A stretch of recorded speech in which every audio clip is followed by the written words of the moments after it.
that the central bond is the sustaining power, means is the power by which we evolve. That means we get our sustenance out. This sustenance that we have got as a human being, well, it is to be manifested on the 5 elements that we have within ourselves. The source is there, but we have to reach it to its different elements. When this interchange takes place, or we can say when we have to put this force outside.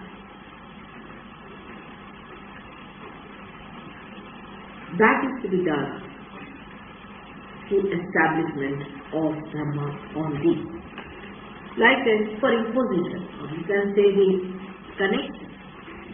Like we can say there is sun. Sun is the source of light. And the source of light has come to this earth. It is created out of the 5 elements. So the sun's rays have to come. But when they come inside, in this room, what do? They enlighten it. But it is only possible if there is Dharma, means the light is there, the rays are there. The rays can be obstructed by many things. If the rays are obstructed, then there is adharma. So, the source of Dharma, the spreading of Dharma, and ultimately the manifestation onto the 5 elements is a complete thing that is void. This play goes on within us. Our evolutionary power, which has worked from the very beginning, from matter, when the matter got itself recognized, when we had carbon and tetravalent, then from carbon the life started. All this is the work of the sustaining force. Then we became human beings. Now we have got 10 dharmas within us, which we have to keep all right. These are the main 10 commandments. These 10 commandments we have to look after, and these are looked after by the people who are the primordial masters, as we call them, like Raja Janaka, like Moses, like Socrates, like Nalaka. The last one was the Siddhi Saina. This is the principle, is there, is the primordial master. Now there is another principle that is in there, by which you receive. This is called as the disciple principle, the primordial disciple principle, represented by the moon and the sun, presided by Buddha and Maya.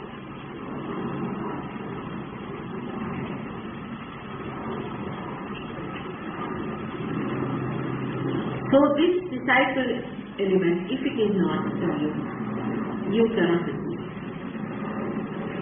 But when you start receiving it, this dharma gets into you, and then you become the guru.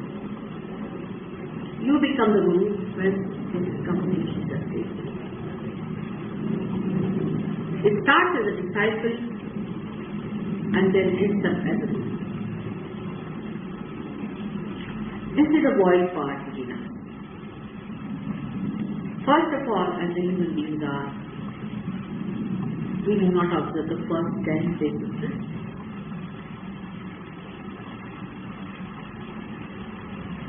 In this country, for example, or in the West, we observe the 5 of them because of law.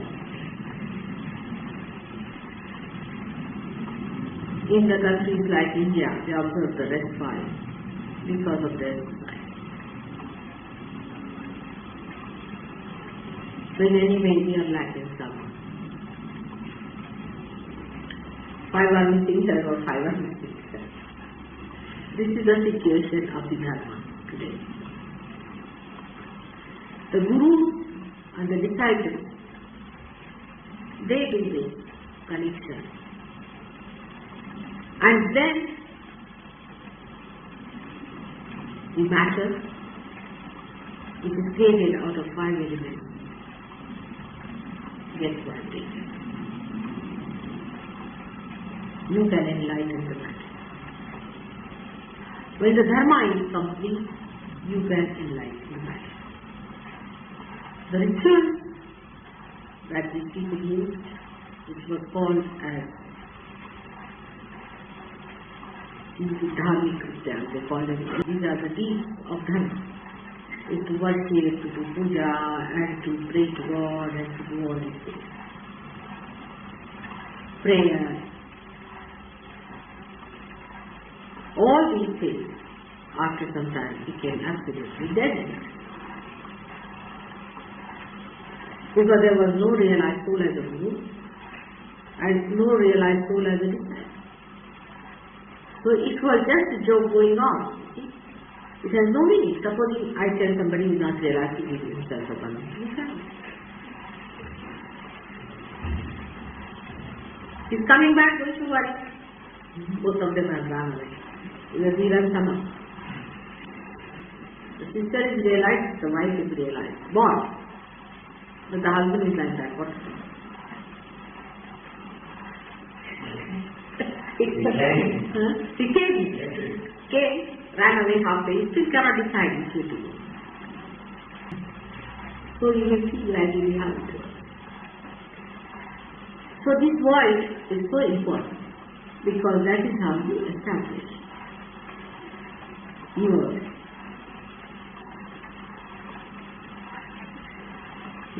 receiving end in your being. The 5 elements within. Meaning the 5 elements that exist. In Sahaja Yoga we try the other way around. Let's not try this way. Now what to do with Dharma is all weak. There is another way. All these elements are represented in your chakras, different chakras.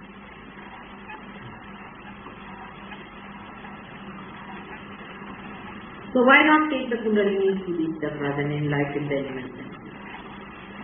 Even then no Dharma in the first region.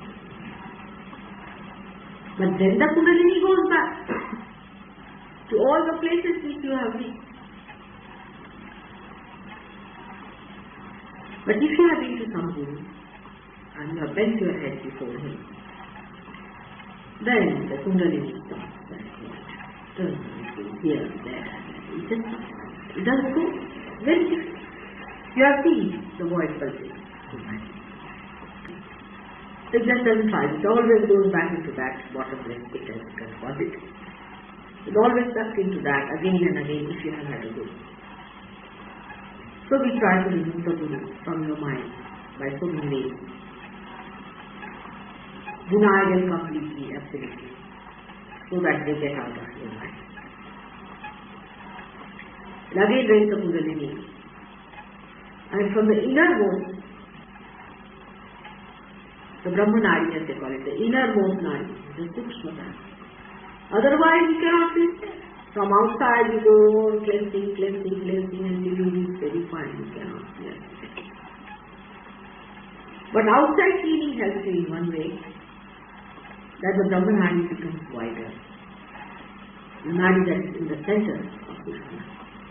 If there is less pressure, then it is a wider one. So for Kundalini Nadi, it has a better chance. But in Sahaja Yoga, of subtlest Kundalini is kept. And spread it microscopically inside. And think. And by taking it out, what happens? These chakras definitely get enlightened. They expand. That's how they expand the system. Expanding Brahmanadi. This is the trick of the because this cleansing is going to take too much time, as you said. The whole thing is to be cleansed out. And then it is to be released, and then you have to meet some guru who has to explain. So this sadachar, whatever Buddha has said, the right action, the right that he has said, is the one that is done. That's what he described. But that doesn't work out with human beings. It's meant for people who are realized souls. Most of these religions are meant for realized souls. You can find it. Actually, realized souls only took to religion before. Those who were born again, Rija, Dharma, who took to religion. But the time has come for people who are non-realized also to take to religion and to receive treatment. Not yoga is the only way one can do it. If you take it in the subtle unit, innermost, nadi, enlighten every chakra, increase the size of the chakra, pierce a little bit here, then again there is another thread, then again the third thread. Like that. You understand. This is all right.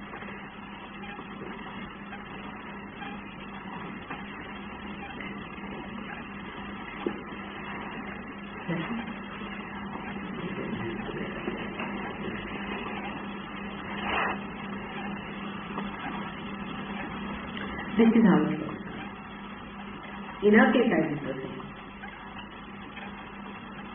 I was just talking to you.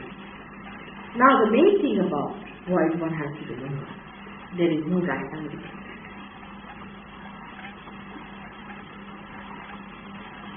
It's the hunger inside the stomach, and hunger has no rationality. If it is hungry, it will eat. It has to eat. No rationality can satisfy it. If you are hungry, you are hungry. And when you have spiritual hunger, the same hunger becomes subtler and subtler. Ultimately, it becomes spiritual. First the hunger starts of the food, of primitive. Then hunger for sex life, hunger for women, hunger for men, then for power, then for money, then the hunger for spirituality. When that hunger is concentrated and start rising without any rationality about it, you don't know why you are seeking. Like Buddha, he had everything. He had a wife, and his father had provided him with everything. Still, his heart was sick. Why was he sick? It's the hunger that is not rationality. That doesn't exist.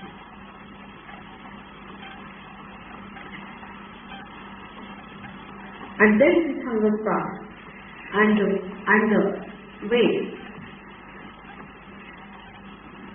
we quench that hunger is that. The way we keep it intact is the way.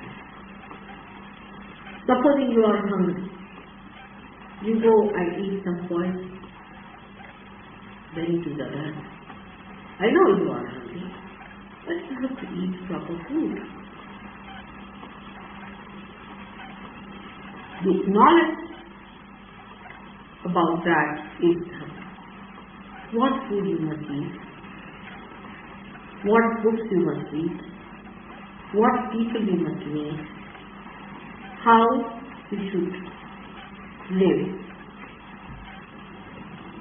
what should be your attitude towards others, other things, others' wives, children, daughters,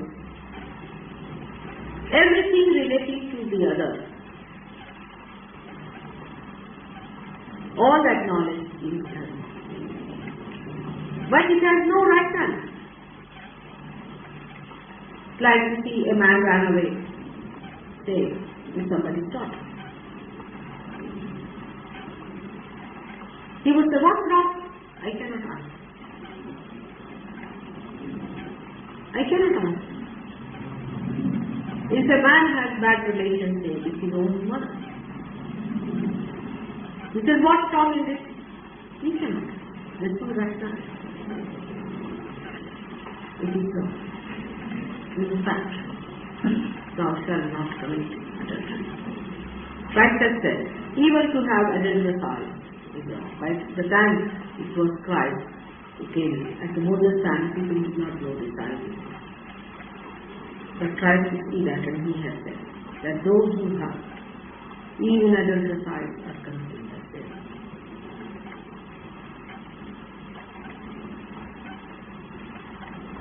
So, how to be with others? In materialism now, you are so attached to matter. This is also a problem with the knowledge. Materialism is a false identification. All forms is matter with human beings, with both. With all that is created is the problem of knowledge. So you can understand how important is knowledge.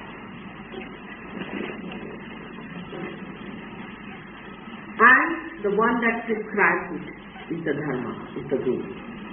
They did not come like me to convince you and argue with you. They said, thou shalt not. That's the commandment. Commandment means there is not to reason why.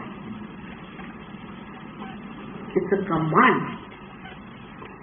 There's no rationality in that. Now the one who is dharmic does not think about sin at all. Now I tell you about myself. Say I go to a party and they start a cabaret.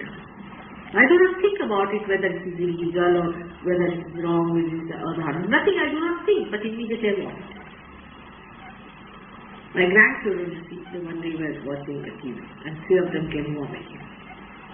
I went and saw the TV and it was a horrid thing going on. They just came and started watching. There's no rationality about it. It is against human sustenance. It is subhuman. Like animals cannot feel the dirt or filth we can. We feel horrible smell coming. But those who work, say, in filth cannot feel any smell. If you go near a factory where sugar is produced, you will feel terrible there. There is the smell of those molasses and you can't bear it. But those who are working there are so much used to it that they cannot feel. Those who live in sin cannot feel the sin after some time. They become insensitive. But sin is a sin. So the insensitivity when we develop it in ourselves, we become adhari. When we are sensitive about it, we are there. On the left hand side, the intuition about it, the auspiciousness of it, is the thing that one has to learn. Housewife is to be respected, honored and comforted. Because it is auspicious. A wife has to be respectable. A housewife doesn't look nice for a housewife, dressed in a funny way. Once the chief cabinet secretary from India, his wife had come and she used to think she's very young and smart and she was very excited and things like that. And the poor husband seems to be this side, that side. He didn't know what to do. And she's a very big man. Why? And she came down in London and saying, oh, she's great, smart. And they were invited to a dinner. It's a real thing that has happened. And when this man wants to go from somewhere, he said to go from somewhere. So when he went there, he said, where is my wife? She hasn't come. He was so confident like that. She's much smarter than me. She must have arrived. He looked around. He couldn't find her. And there was a lady standing. He said, there's the secretary has come. She's standing there. And he didn't know what to say because he really looked like a secretary and not his wife. So the housewife has to be dignified and respectable. And she is to be respected. It's a part of that obedience. And the wife, that essence of a wife is the governing. So you can imagine those women who stand for lip and all that, and those who try to sort of say that why should we be respectable? If the husband is not, if he is carrying on with other women, I should also carry on with other men. You must know that you are holding that great position in the stomach, on the left hand side of every human being, and that's why the left navic acid is in England. And America I think is missing already.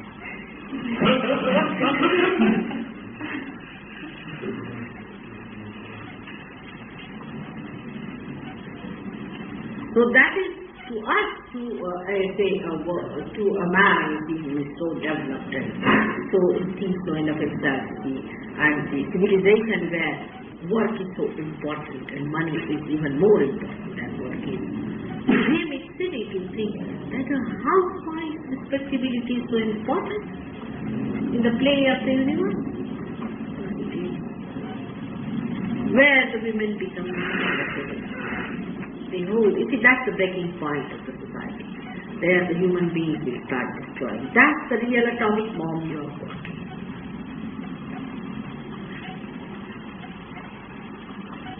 But it is so, I cannot rationalize it. It is made like that.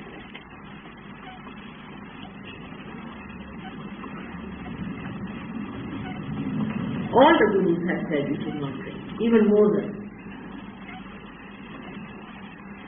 Every one of them has said you cannot drink. You take any kind of alcohol or anything that will take away your awareness, because that is the place of your awareness. In the sense that whatever goes wrong here spoils your attention. And if your attention is spoiled, your awareness is spoiled. The attention is here. The attention is in the sun, in the world. So how important is your attention? Wherever you put your attention, that's what. When you are realized, then your attention is realized. Wherever you put your attention, it works like a spear.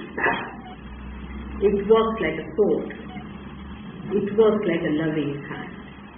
It works like a kiss. It works like a comforting heart. It is an enlightened attention. You see, the mother has a child, the son, the woman, how it touches the child, a little pain, how it protects. All that is there is given to us through our gurus, our own beings, which are our masters. The stomach teaches you. Your stomach is your being. Amoeba became a human being through the stomach, through the hunger. If it did not have hunger, it would not have born. And the hunger teaches you. And when you learn it properly, then you become the Buddha yourself of the whole world and the universe.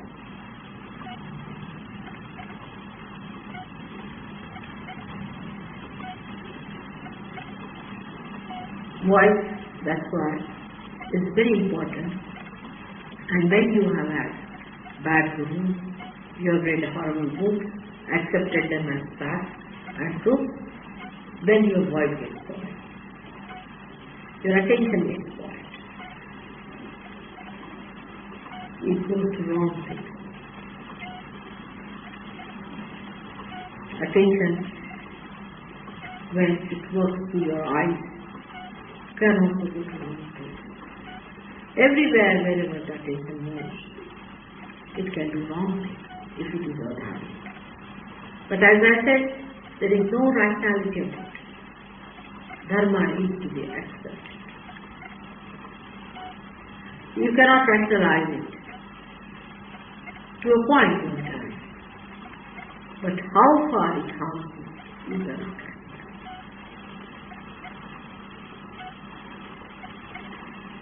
And then the curses of divine conquest. Any kind of fanaticism or identification with one idea, like Muslims thinking they are Muslims, they are not Dharma. They are not Dharma.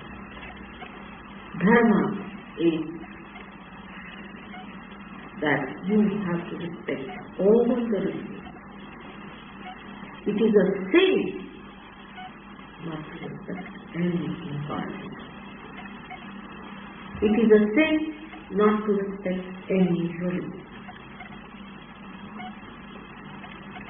And to identify with one and denounce the other.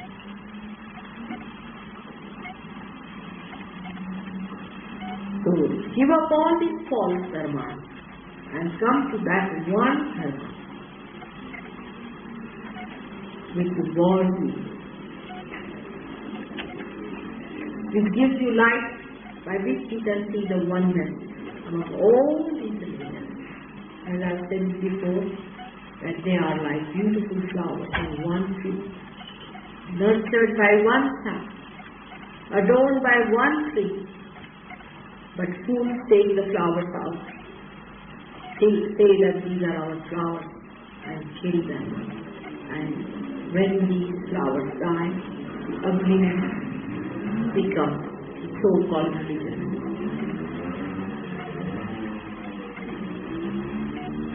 So in essence, respect all the religions and all incarnations. Fanaticism is absolutely against now. And again, the void. Because the whole balance of your void, in a very subtle and subtler form, you will be thinking on it. Say you are born a Christian. So whatever you may try, you cannot get out of this feeling that we are Christian. You will have much more respect for Mary in heart than for Satan. While you are a Hindu, you will have much more respect for Radha than for Mary. That will be lingering on and lingering on. When you develop that balance overnight, then you are done.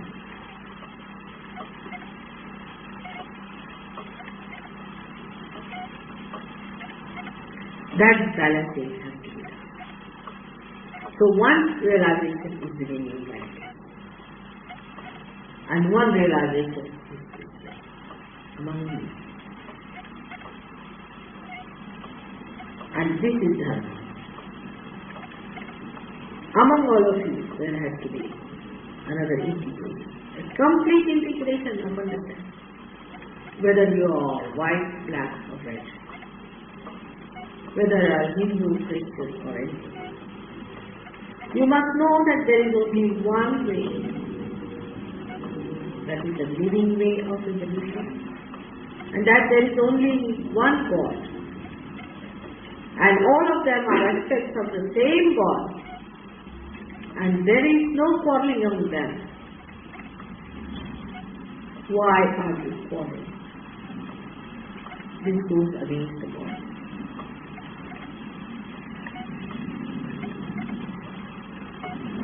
Complete integration works out. And when you are completely integrated, you should surprise rationality drops out.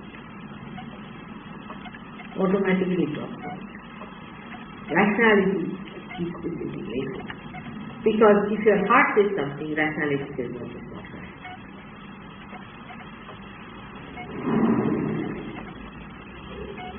But if you take out your rationality there and just think for yourself, then wait down.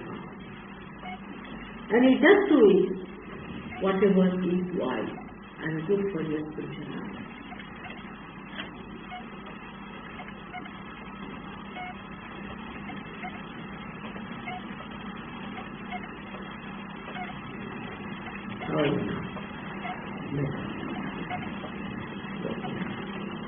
So Vojt we use in for yoga in many ways. First of all, we have to see the Vojt of the person. How he has got the Vojt. You can see very easily because it might be pulsating. Maybe not in your present side of you, but in my present it does. But immediately you can feel the Vojt. Now Vojt you feel here, or on here. Now just see, these are the basis of all these chakras.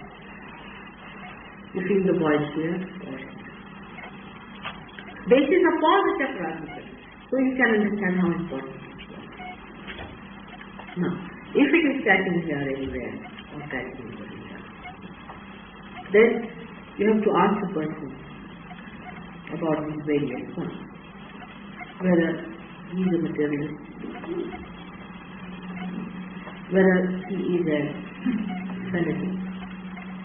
But these questions you cannot ask directly if I say, are you a fanatic? He makes me hard. You have to be very, very clever about it. Now how to ask the person whether you are a fanatic or not? Say he is a Muslim. So you just ask him to put your hand, saying that, should I put some food in your hand? His fanaticism will come out. I can't do this. If he is a Christian, then you just ask him, can you put a swastika on his head? Cross will accept. Swastika, no, I am not Hitler. That's how you can make it out, whether he's open-minded or not. So then he comes out with his fanaticism. Then what do? You do not condemn him as fanatic. No. That won't be sahaja. It's alright, I'm not doing it. Cross me, let me alright. Now if I say that cross was for swastika, then it became cross. Will you be angry? Right. But if he's a fanatic, you go outside and tell Muhammad to be polite. He will do the job. Shoe beating is very necessary for all the fanatics. Right, shoe beating. But fanatics are one of the most difficult ones. Then those who have been to other gurus also will be shown. These days you don't get fanatics so many which come to service. Mostly they are guru victims. So see, there are fast-pitching people, there are guru victims also. Mostly they are guru victims. Then you ask them, have you been to a guru, what your guru has done, this, that. If you tell them sometimes they can be fanatically attached to their guru, then they might be angry. They do it, but what to do? You see, sometimes they are stunned. It's a food. It's such a wide subject that I cannot cover it in one lecture. It will require many more. But the most important thing about Vojt is that once you are enlightened, you become dharmic yourself. The dharma starts flowing through your hand. These vibrations have a capacity to establish. So when you put your hands now towards the 5 elements, say you put your hands towards the water, or you put your hand in the water. The water gets enlightened, vibrating. And if somebody takes that water, it will establish dharma into that person. Supposing somebody is a drunkard. Now you put this vibrating water to him, give him to drink. He'll feel nauseated after drinks. He'll throw away the drinks, then he will stop. Some of you have noticed that when you came to me, first you felt a terrible nausea within you. And you felt like vomiting, sometimes you felt uneasy. So these vibrations through the water now pass into your stomach and they establish dharma there, the proper relationship. It so happens that if you go on taking this water, the right side is that physically you feel alright, and the water can give you such a power that you may never get cancer of the stomach, never get any trouble with this. But left side, it has greater power. in this water, that it cleanses you, your sins, and puts your attention, fixes it up on that. So your attention doesn't go, you are not tempted. That's how you have seen people who come to serve yoga and give up drinks easily. Because it turns your attention towards Dharma. Then if you want to take drinks, you just don't feel like after some time. You feel like vomiting, you feel like headache and all that. And it happens so easily. Now we know somebody here. He gave up all his drinking in no time. Otherwise it's not possible to do. But because of this happening in the stomach, now you cannot drink. Just imagine. This is the great thing about world is that once you are enlightened, you can give something to the nature. You have been drawing everything from nature so far. First time now you start giving something to the nature. And what you give to the nature is so nourishing to it also. Supposing you give vibrations to, say, fruits, or to trees, or to flowers, you will find there will be 10 times more, the growth will be much more, there will be less stress, and they will be very juicy, very tasty, and the whole atmosphere will be different. Maybe after some time, these trees, if they will be standing there, anybody will be passing that way, if he touches the tree, they will get the vibrations also. So maybe a tree may become a cure or something like that. All those waters and all that we talk of curing water are nothing but vibrated waters. They are vibrated. So if the vibrated water goes inside, you get cured. So this is on the left hand side it was, that it establishes your religion within you. All the problems you have had is all completely cleansed out by that. In the same way, if you enlighten a light now here, you have seen so many times, not even enlighten a light. So it starts going, both are there, but this one is going medically. That may also work medically. But this one just is taking out the black. It is because it is enlightened. That is also enlightened, huh? So it may also be. But this one I'm showing the hand is taking away that. If you see these lights, you will feel that like pulled out lights. That is, you see the realized lights are pulled out lights. And I have been to some of these churches where they have these lights. And as soon as I entered inside, they all going like that. It's interesting to see how they start suddenly glowing like that. But people do not notice it because they do not understand why it has happened. But you can understand that. So if you put the light, enlightened light, say yesterday, the other day we had that Havana, it's the enlightened light. Havana we had made it enlightened, Jaguri. Then whatever we put into it, you see our badha and everything, it's gone. Whatever we wanted to burn away, what is the beauty of fire is that, say, if you have some mixed up gold and you put it to fire, you will find the gold will be separated and the filth or dirt or whatever is inside it will be separated.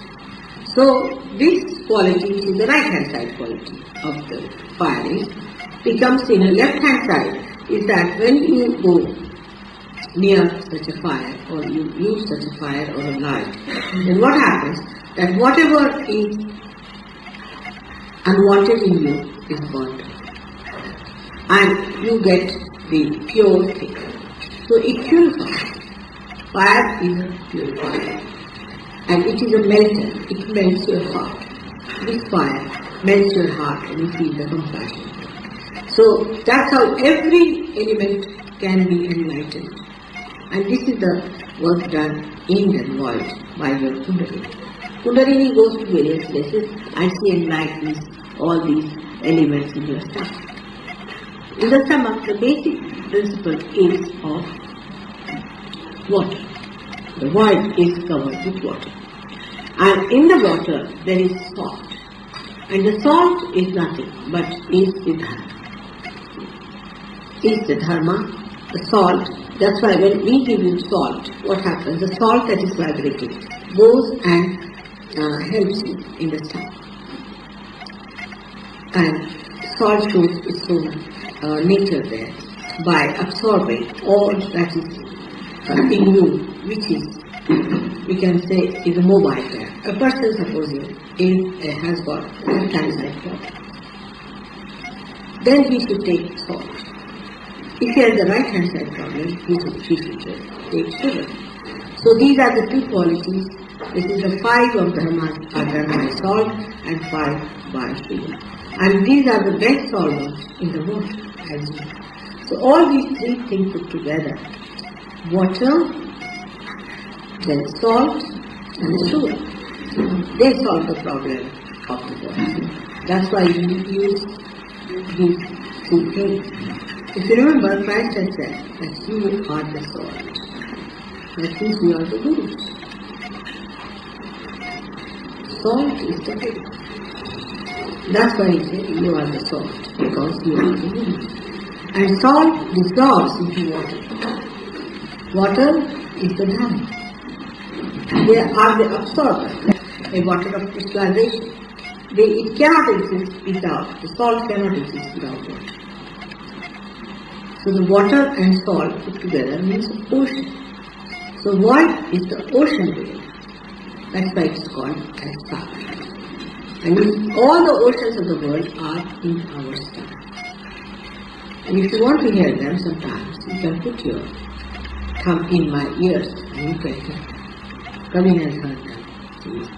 You can hear. So this is all the time this ocean is churned. And out of it comes out all that is good.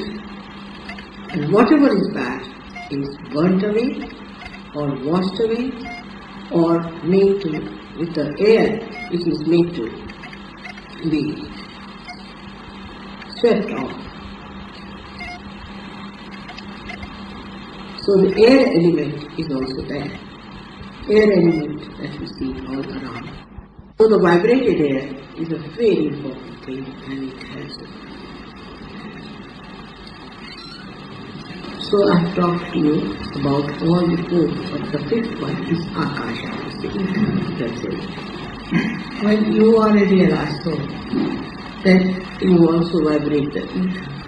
That's how our many collective work is done to the ether. See? Now supposing I want that you should get a proper seed, whether you burn or something, or take a small thing. Anything materialistic, you can say. How will they do? So just worry about it immediately. Orders are sent. Alright? So Saint Michael and Saint Gabriel, both of them say, now what should we do? We must find out a proper place. So they take Dawn into consideration. They bring him down here and find out a nice place for him. It's all done through ether. Ether is because when it is enlightened, then it communicates the ideas, the things which are divine, or the desires, the divine desires are carried out. And then you are placed in your hand. Sometimes you are surprised, how am I here? How are you here? How do I meet you? I was not to come this time. And then how did I come? All these things can be done through the ether. Which, we get our television and everything. Ether. But on the television, if you say enlightened, then it will so happen that a background program won't materialize. It won't materialize. It can work very dynamically. You cannot imagine how these miracles take place. And real miracles are felt. Of course, we do feel the miracles of all the other elements, but it's not so obvious as that of the ether. Because you're suddenly surprised, how? This is why? And it's everyone is surprised at it. Oh, here in the plate you get all this. So this is done by ether, and it is so miraculous, that it is hard to believe that it is done. Now this ether works daytime and nighttime. It doesn't take rest anywhere. It's all the time Taptvara. Means it is all the time ready to work out the divine will. all the time it is ready to work out the divine will. It doesn't wait. It doesn't wait for anyone to give orders or anything. Just waiting there. As soon as it sees that this is desired, all right, nothing is to be told, just to desire, and you say that, oh, what will be happening to such and such things. It is being transmitted. The same ether that transmits the air transmissions, which you receive on the radio transmissions, the same one when enlightened does all this.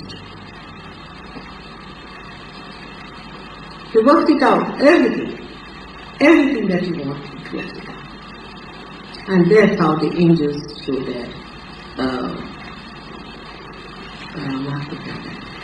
their miraculous feats.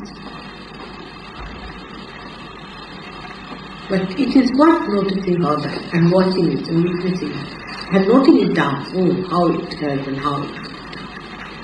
And it also, ether when enlightened, brings people closer to divine power. It arranges and organizes. But now, one would ask, what is the necessity for God to have such complicated methods of enlightening the matter?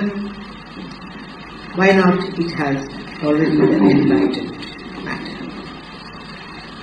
It's the question one should ask. I mean, I'm asking as you people are there. So I'm asking you, let's see the answer. That's the problem. Yesterday I told you to say that I'm not guilty. It's just a joke you are enjoying. You're just being used to that. When you say that. Because you like to play that terrible jokes with yourself. So you are trying to enjoy and sort of that is against yourself. You are against yourself. That is your spirit.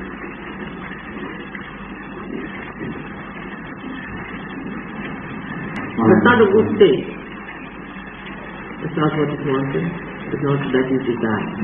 So, just don't play on it. Whatever are your moods are not correct. It should not be there.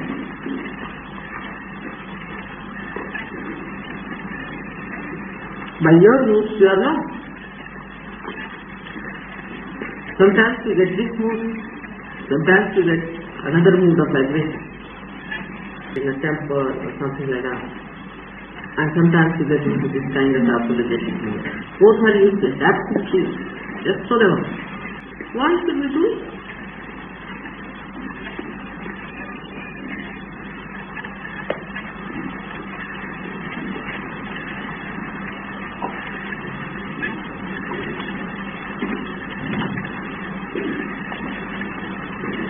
Both are mythical.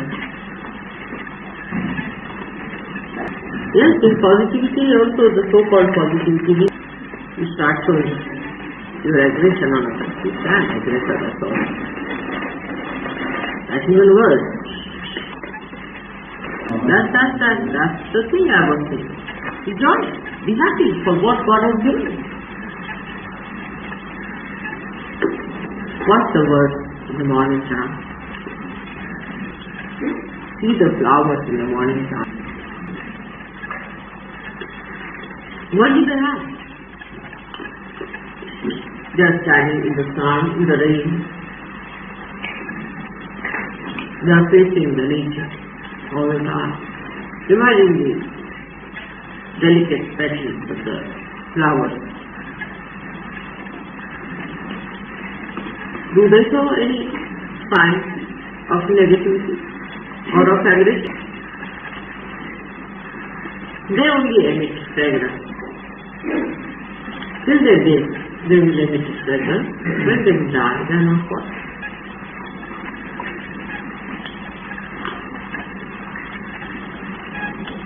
Aggressive person cannot come to Sojourner. He cannot go very far. Neither the negative person. But aggressive cannot. He drop off.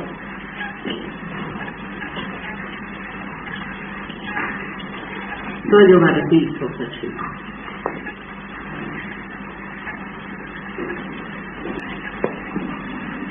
You have to be humble. But you are not to be scared. In extreme practice, one should know the difference between the two. If that is extreme, then something is very black. Then you can see the white very clearly. And when you know how to move from one extreme to another extreme, you should be able to see both the things very clearly. And that's how we come to the center.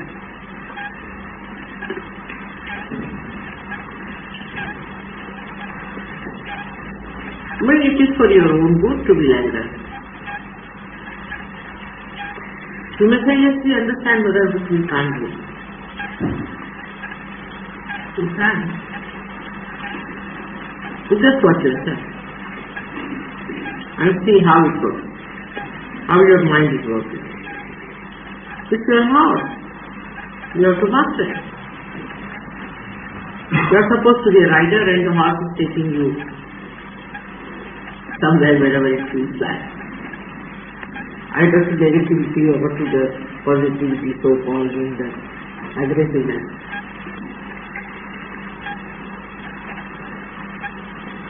It's the horse that is leading you, not you are leading the horse. What kind of a rider it is? And the horse is like a pendulum. When you are led by it.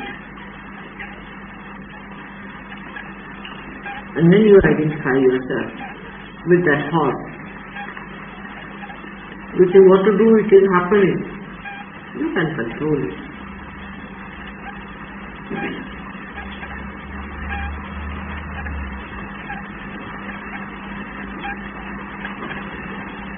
You have to tell yourself. That is to tell your mind to behave itself. Otherwise, you people cannot go very deep into it. You have to go much deeper. If you are worried about superficiality, you cannot go deep.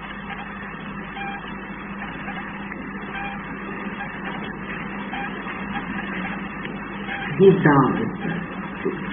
There lies all the joy.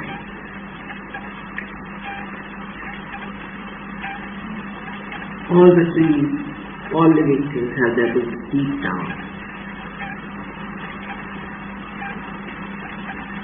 Find out your roots, where are they?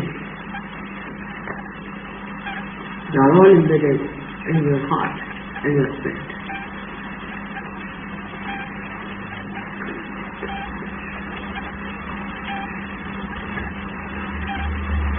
Not in the superficial place where your mind is moving like a wind here and there, just like a dead leaf.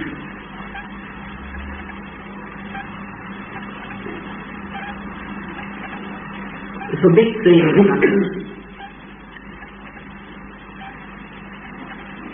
and the train is saying some sort of an obstacle, it cannot stop. But if there's a little worm, and if it wants to save itself from the train, it can.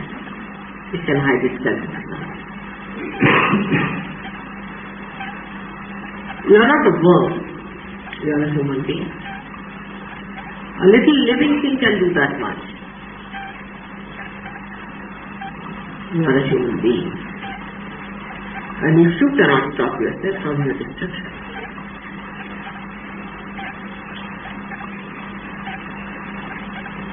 then who can stop?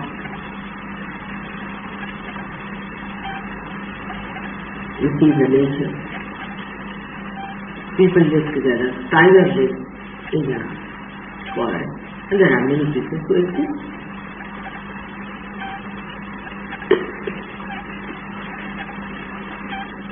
But if human beings cannot save themselves, with all the brain that they have, the balance stuff, with all the energy that they have, with all the discoveries that they have made. Then who is going to save oneself?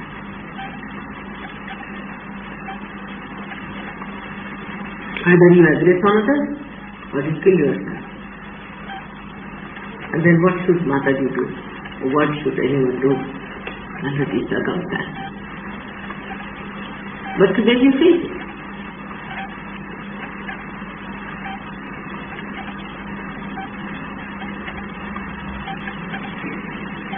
In Sahaja, you can see it very clearly. You can see others doing it all. But first you must see it in yourself. Unless until you see it in yourself what you are doing to yourself, you cannot see it.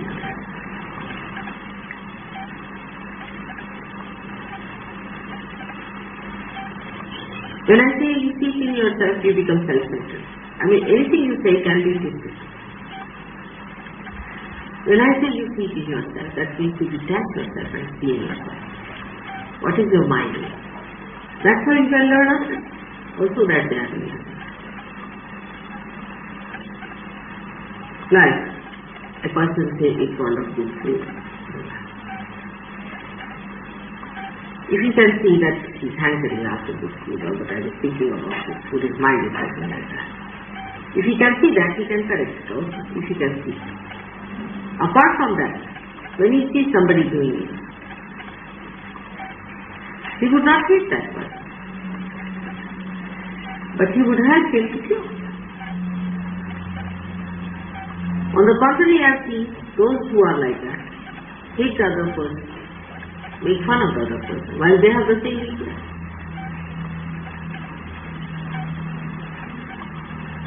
Why? Why it happens? This is psychology behind it. Because that one which is doing like this wrong, he hates. You hate that one, subconsciously. And that's what you hate in others. But that's conscious. If you hate that part in you consciously, there won't be any problem. That part which is negative, the part that is telling you all these things, the part that misleads you, the part that spoils you, the part that covers the self, in you.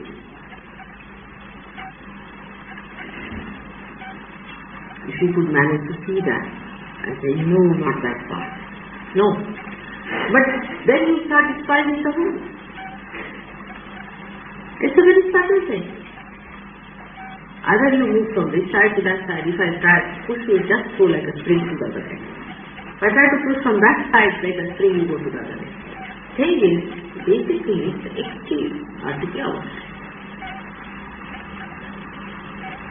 This is the basic point, is extreme to be ours. If you feel you are getting negative, take a few weeks and stuff, right? Go out and shout.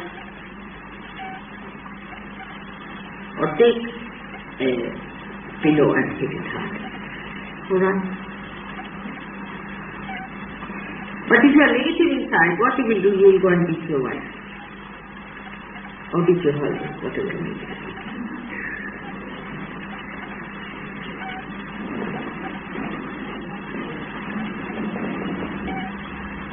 There is a very simple thing for a person to do. Is to be amused about yourself. Just be amused. Look at this Mr. So-and-so. Now see. When you start seeing yourself like that, you should be amused at yourself. Oh, so now Mr. So-and-so is coming up like this. Oh, come along, come along. Now the vanity. Come along. I would like to see the vanity that I have. See Mr. Ego coming up. Now, here Mr. Ego stands. Then you start to be amused about it in the real sense. And you will be surprised that these things will drop off.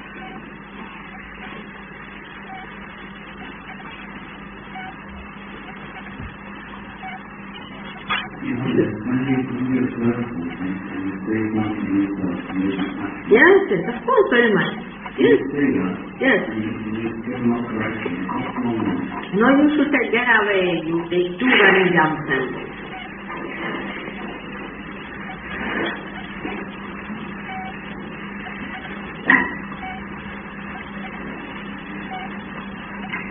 that will help.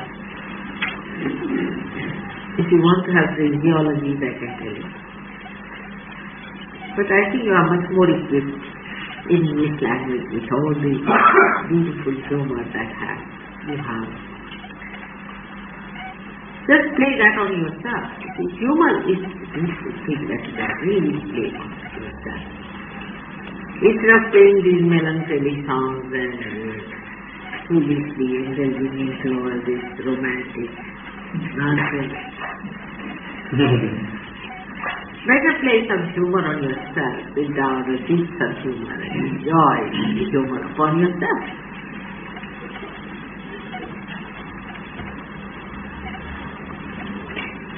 It works wonderfully.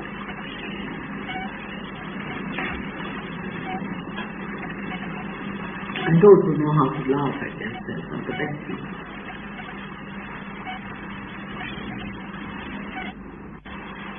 All that was foolish is fizzled out and you see that youthful joy-giving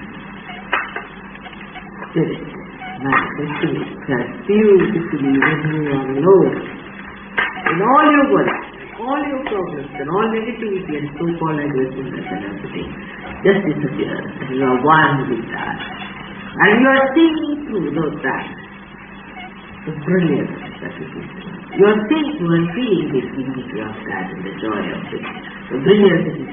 Just think if you are the sun and you come and you see the sun coming, the rain coming and working it out and flowing and changing the colors and giving life. Imagine how dignified you feel and how beautiful you feel. But you don't feel vain about it. If you are that, you just don't feel that there's something special about it. You just see it. Vanity comes when you don't have something. When you have it, you say, it's all right. It's me, it's just flowing. It's just watching how beautiful it is.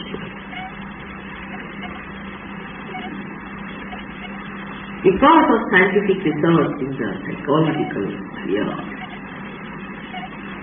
this myth has come to us that if you try to enjoy something like that, then you become proud. So you just don't enjoy. I mean, the sum total of the whole thing is psychology, that you don't enjoy anything in life. In the sum total, it comes to, if it is not worked with a realized soul, with the compassion and love and proper understanding, it amounts to that. That you just don't enjoy anything in life. You analyze everything. This way you are bad, that way you are bad. This way you are wrong, that way you are wrong. So you are wrong completely, you should be finished. You are good for nothing, useless, thrown away. End up in the lunatic asylum. Or in some another place. It is not meant for human habitation at all.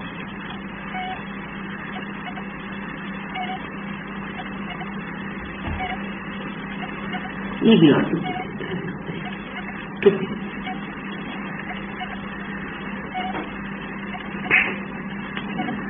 It is like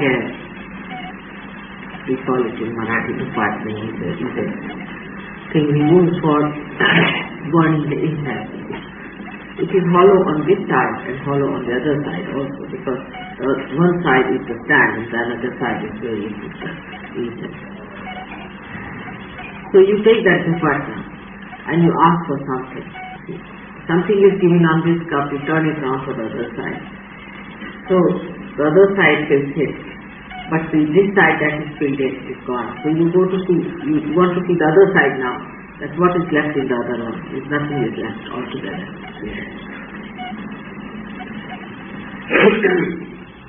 So it is said that happy department means this department is that thing is given to you in the hand. So first you see this side, you try to feel the joy in the cup. Alright? Then you turn it round to feel the other side of it. But this side you have to receive it, and the other side is the subject.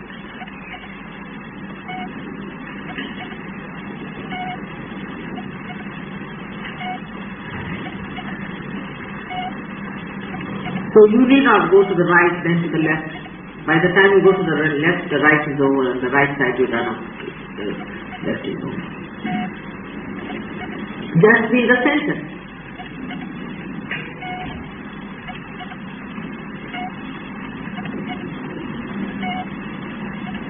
Push yourself in the center. Just be there.